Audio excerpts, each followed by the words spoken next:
So, a very warm welcome to the Bag of Gold audio drama in the age of audio streaming. Very nice of you to come by. Uh, and you will have the best person on stage to tell you how to make money out of audio drama, because next to me is sitting Sebastian Probert, who is founder of High Score and Winter Score. And if you don't know that name, I think lots of you will know Maritim Verlag, Maritim Publishing House. Very known brand in the audio drama game. And I'm quite happy that you are with me. Spoiler alert, Sebastian and Revolution have been working for quite a while, and we've been knowing each other for quite a while as well, even before I became a zebra. We just realized when we met each other, just on the stage. Fun moment, I can say. So, for those people that don't know anything about you, you've not always been the mogul of audio drama in the GSA region. You started in a different area altogether. Can you tell us a little bit how you started your career? Yes. Hi, my name is Sebastian. I started in the middle of the 90s in the music business. I had a company with Dr. Bernd Meinunger. He's the god of Schlager here in Germany. He's the companion of Ralf Siegel.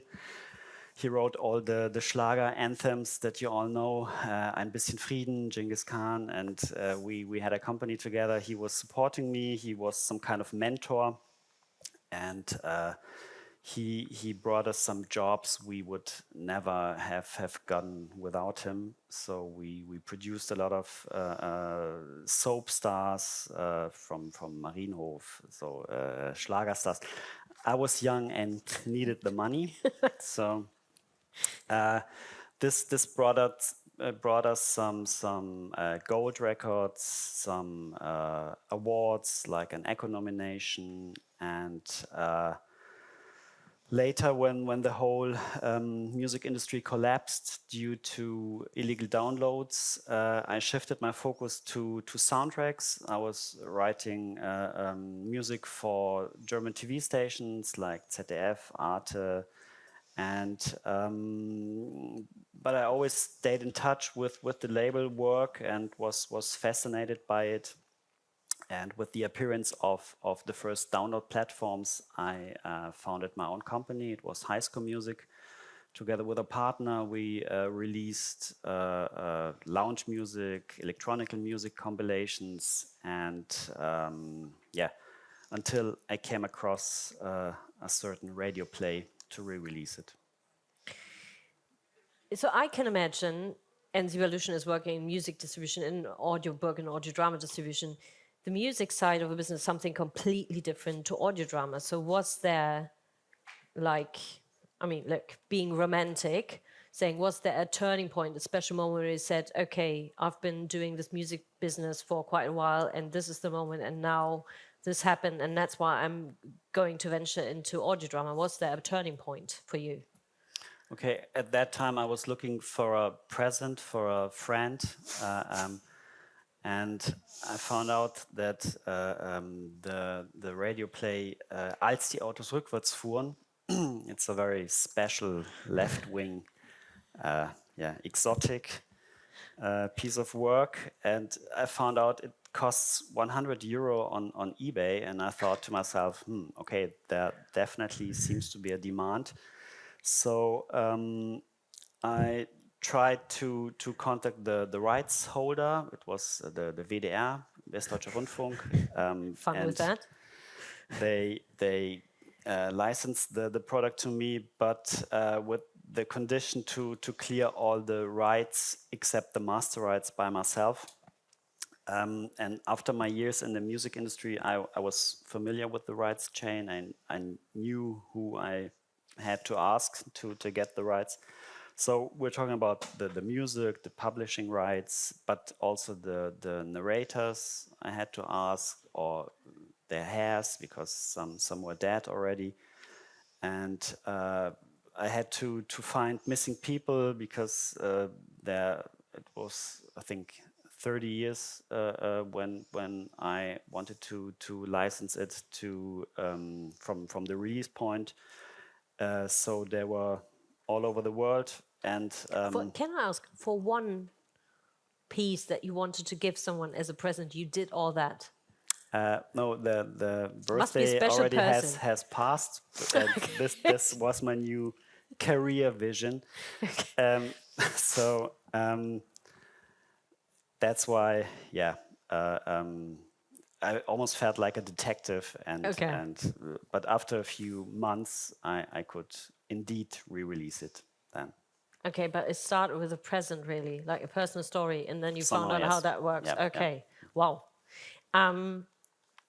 I think, as I said in the beginning, most of the people will know Maritim Verlag. It's quite a known German brand when it comes to audio drama.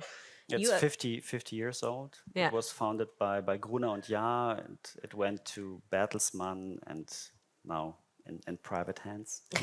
yeah, and I wanted to ask you that because you acquired that, I think, in 2015. Was there a reasoning behind that? Was it overall strategy? I always believe that have clandestine plans in the backhand of your mind, trying to take over the audio drama world. But was it like that strategic, the acquisition of that publisher, or was it an accident? Well, how did you approach that? At that time, I already had some cool radio plays that I licensed. I had my first own productions. I could license some famous brands like Captain Future, Batman. And what was still missing was some kind of an umbrella brand. Do you say that? Like Dachmarke. And which would represent all the products. That's why I thought to myself, it should be well known. It should be emotionally charged somehow. And yeah, a small back catalog would be helpful as well. That's why I came up with the label that I knew back from my childhood. I listened to it by myself when I was a child. And at that time, it was on eye level with the famous role model Europa. So it took years to bargain. It took years to convince the right people. But then I could buy the Maritim brand and its back catalog and make it great again. Okay, I'm not Sorry. sure you should mention that here, but so basically it's sort of a mixture of like professional reasons, but also quite personal reasons because you've known the brand or series from that brand because you listened to it as a child as well. Yes, and somehow it was available at that time. Europa wasn't available, unfortunately, and I Okay. couldn't afford it. Wow, there's you can always try. So when I look back at it, so you start as a musician, music producer, sort of by accident. You said, okay, there's a chance. I know a lot about clearing rights. Coming from the musical background, I can see there's a business to make, but also I myself grew up with certain types of audio drama brands that were important to me as a child. So it's a mixture of both. Is when we talk about, you mentioned the label Europe, which is not independent. You are the biggest independent publisher when it comes to audio drama in Europe. How do you make that happen? Because you didn't start with, I am the biggest independent audio drama publisher in the world.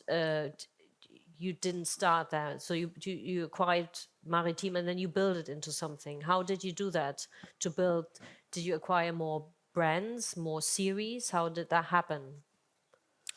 Okay, Maritim was I think huge in the 70s and 80s. Then it became a little less popular, and now it's yeah, big again, I would say. In the beginning, I didn't distinguish, and I signed and bought everything and anyone who wasn't on the tree.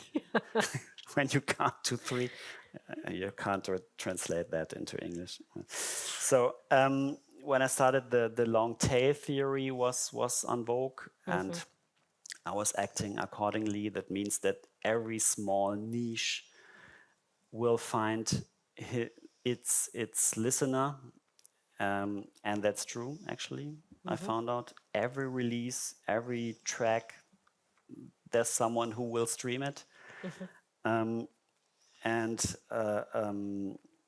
that means the catalog has to be big enough to earn money.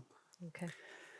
But nowadays, many DSPs, they have changed their strategy, unfortunately. So they only pay you from 1,000 streams up. So unfortunately, this leaves hardly any opportunities to develop a topic. But from the beginning, somehow I loved digital because it was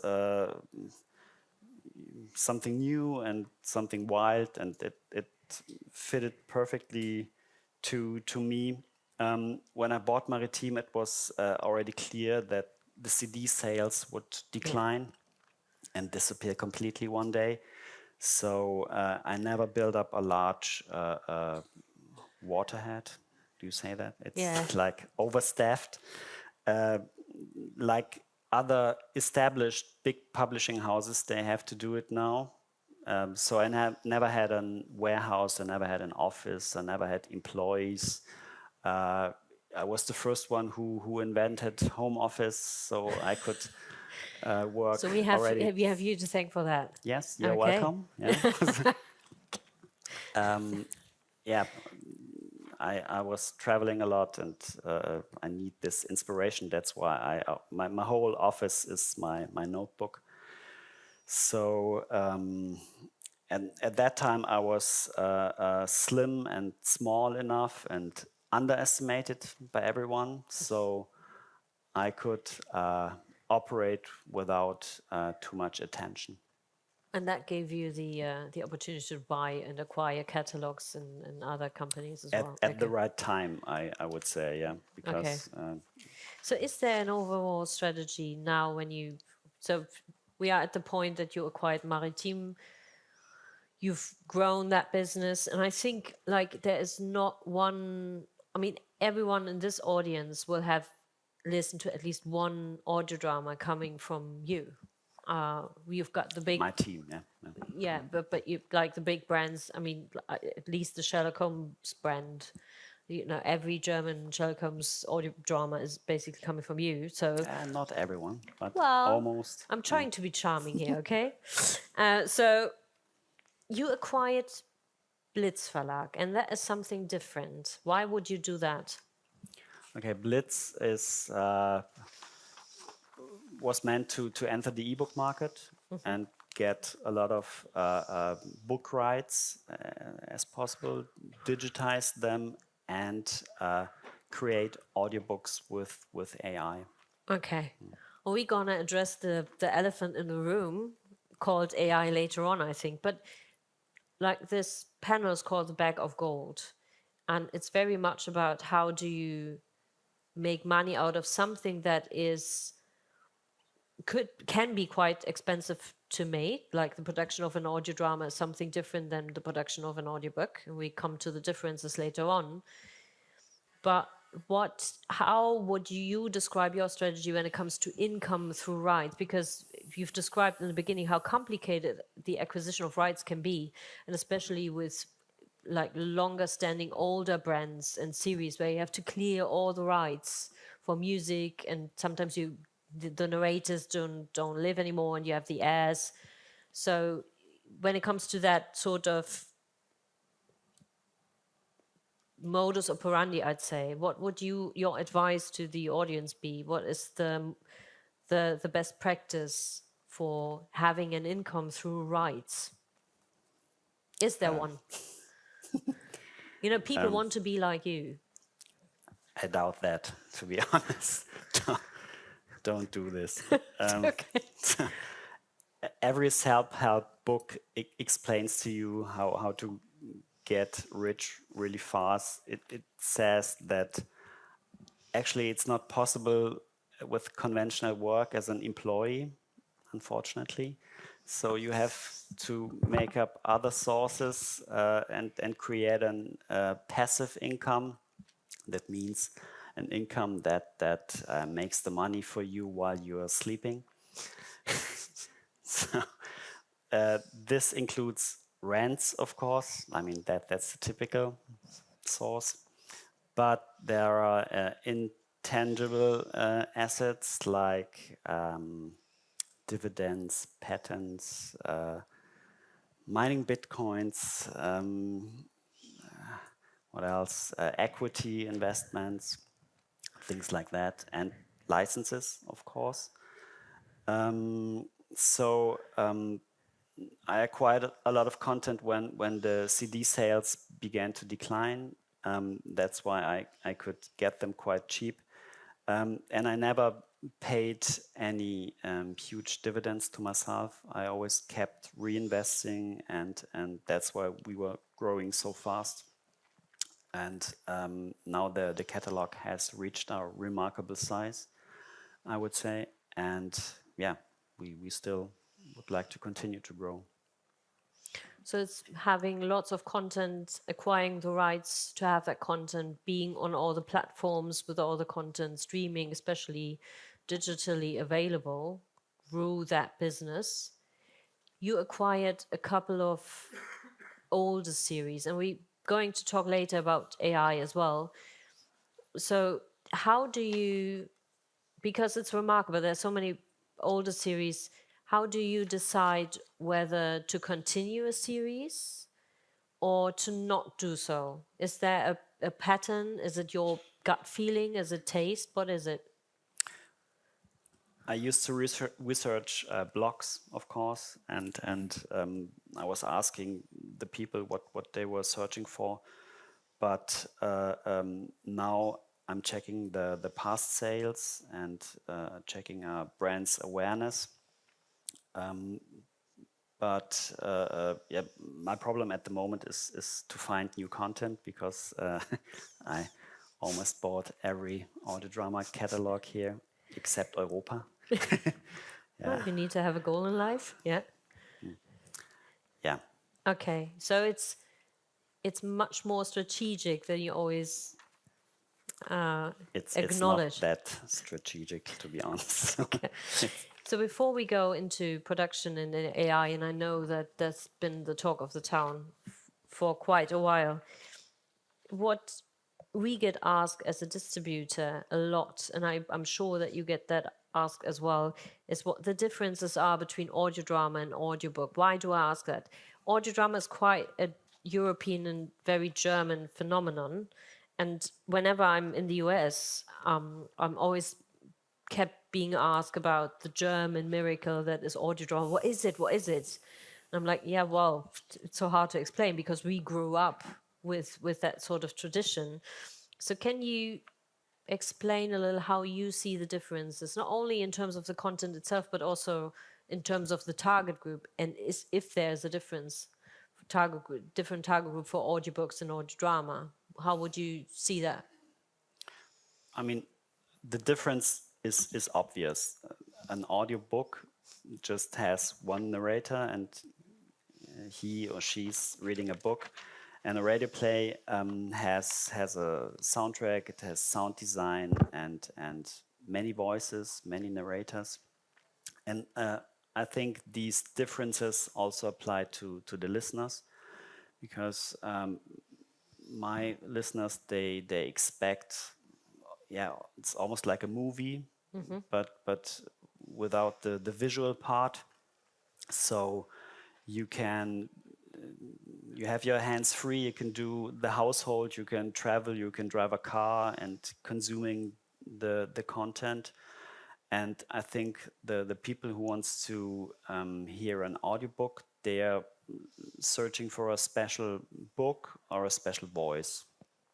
I think that's the main difference. But when I started, it used to be for nerds and kids, but now the segmentation of the audience has completely changed. It's a mass phenomenon, and men, women, old, young, they all are listening to radio plays or audio content.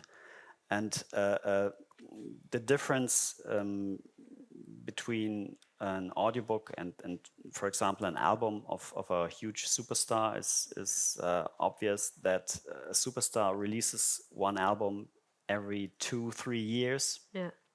and I can release an episode every 2-3 months, even more often. And when I do everything correct, the people, when they start the first track, they usually listen to the whole album. And like the big music artists, they are streaming, or the audience is streaming the current single. And my stuff is quite timeless, I would Yeah. say. So I have content in my catalog from the 70s, from the 80s, and it's still cool somehow. And if you're an hip hop artist and you use the wrong 808 hi hat, then you're fucked. And you know what? After two weeks, I would say. Yeah. Okay.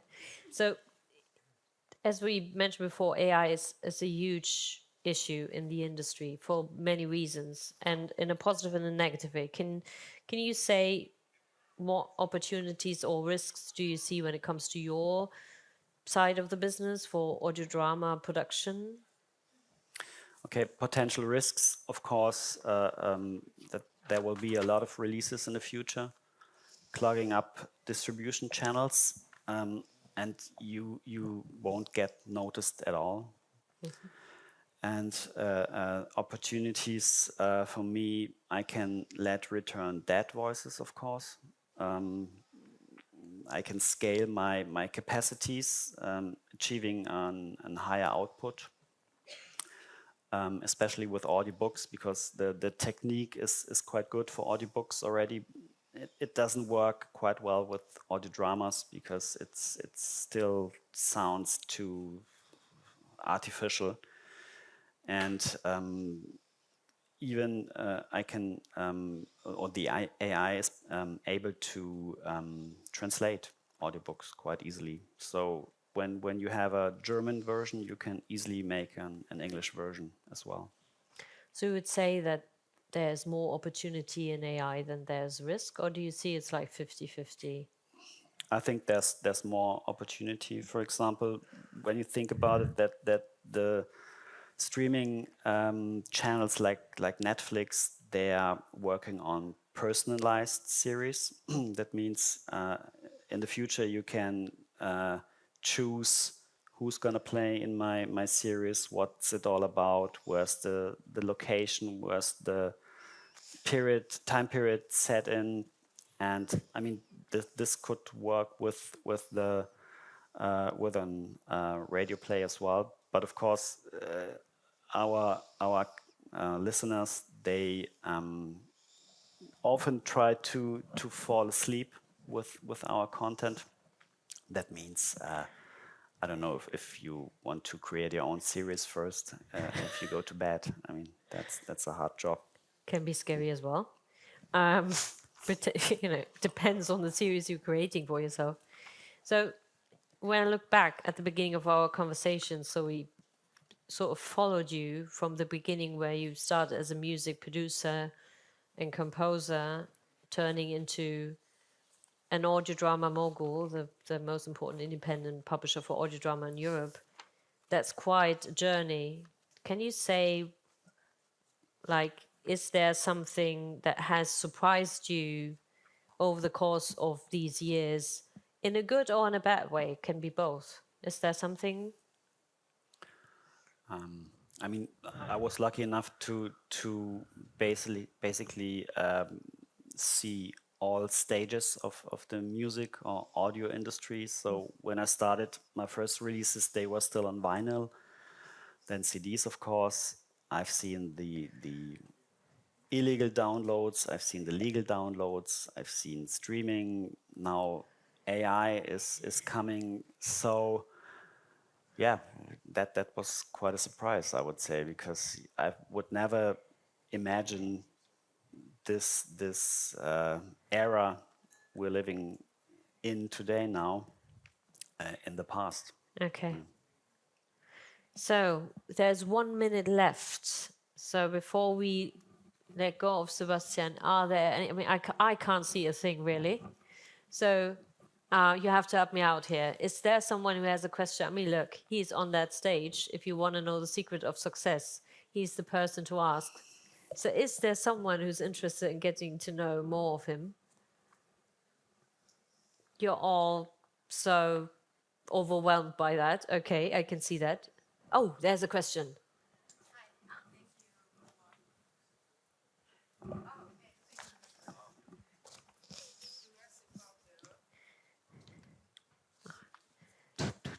Yeah, it's working. Yes. Do you work only with fiction audio dramas or also documentaries? Most of the content is fiction, yeah. But we're thinking about podcasts and things like that. Yeah. I mean, Asking for a friend. yeah. Okay. So maybe if you can, you No, know. again, I have another question. Okay. You said that maybe I missed that part, but you said that it's easy to translate with AI, and but it's not. It doesn't work like content production. If we say about audio dramas, but still, it's easier to translate audio dramas. If I got you correctly. So The current issue is not translating it. The current issue is to teach the right mood for the narrators, because it's still not human enough. You know, it sounds very artificial, but I think we are working on that, and it's a question of months. AI is learning quicker than us. And do you work with adaptation of audio dramas from on different languages and different countries? Yeah. We tried it already, and I mean, we did it, but it doesn't make me satisfied yet. So Because of AI, or you did not use AI for this? everything was realized by AI, but it sounds not perfect enough. So it wouldn't be good entering the English-speaking market with this product yet. Okay. Maybe next year. So. Okay, I think we're gonna get ushered out now. We're over time, very politely, I have to say. So thank you for coming, thank you for joining, and thank you for being with us. Thank you too. You can ask him later on all the secrets, you know? Okay. Thank you. Bye.